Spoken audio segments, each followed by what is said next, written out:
अब हिंदू भाई कागज ढूंढ रहे हैं, बताओ उन्नाव में कितनी नोटिस आई हैं। तो ये बीजेपी वाले तो कह रहे थे कि मुसलमान भाइयों के कागज ढूंढवाएंगे। अब क्या ये हिंदू भाई कागज ढूंढ रहे हैं अपना।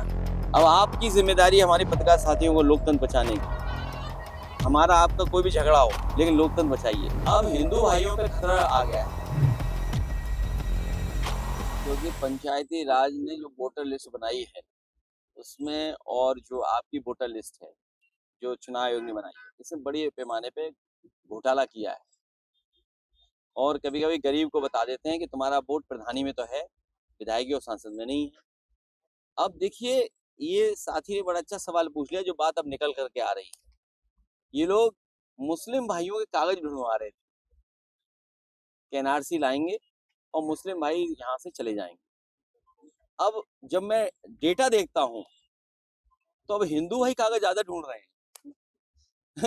कहाँ मुसलमान भाइयों के कागज बीजेपी ढूंढवा रही थी। उनका कागज तो सही हो गया, और सही है उनका, और पहले भी सही था। अब हिंदू भाई कागज ढूंढ रहे हैं, बताओ उन्नाव में कितनी नोटिस आई हैं। कितनी? नहीं, ज्यादा होंगी, लाखों में हैं? अच्छा, 3 लाख हैं। तो ये बीजेपी वाले तो कह रहे थे कि मुसलमान भाइयों के कागज ढूंढवाएंगे। अब क्या ये हिंदू भाई कागज ढूंढ रहे हैं अपना। और याद रखें हिंदू भाई लोगों से, अगर आप वोटर हैं तो भारत के नागरिक हैं।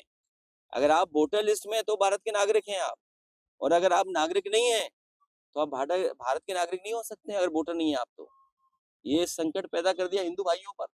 सोचिए आप, अब अगर आपका वोट गायब होगा तो नागरिक नहीं ना होंगे भारत के। अब आपकी जिम्मेदारी हमारे पत्रकार साथियों को लोकतंत्र बचाने की। हमारा आपका कोई भी झगड़ा हो, लेकिन लोकतंत्र बचाइए। और लोकतंत्र इसलिए बचाइए कि अब हिंदू भाइयों पे खतरा आ गया है। उनका वोट काट दिया है बीजेपी नोटिस दे करके। इस पे क्या जवाब है बीजेपी? यहाँ के जो जिलाधिकारी होंगे, पता कर लिया आप, एक दशरथ को हमने पकड़ लिया वहां बगल की विधानसभा में। दशरथ को, जो नकली वोट बनवा रहा था, कटवा रहा था हमारे। अब ये फॉर्म 6 में नकलीपन कर रहे हैं, पहले 7 में करने की कोशिश कर रहे थे, वहां पकड़ लिया हम लोगों ने। अब फॉर्म 6 भी पकड़ना पड़ेगा हम लोग को। भारत बज़ लाइव, हर खबर में भारत।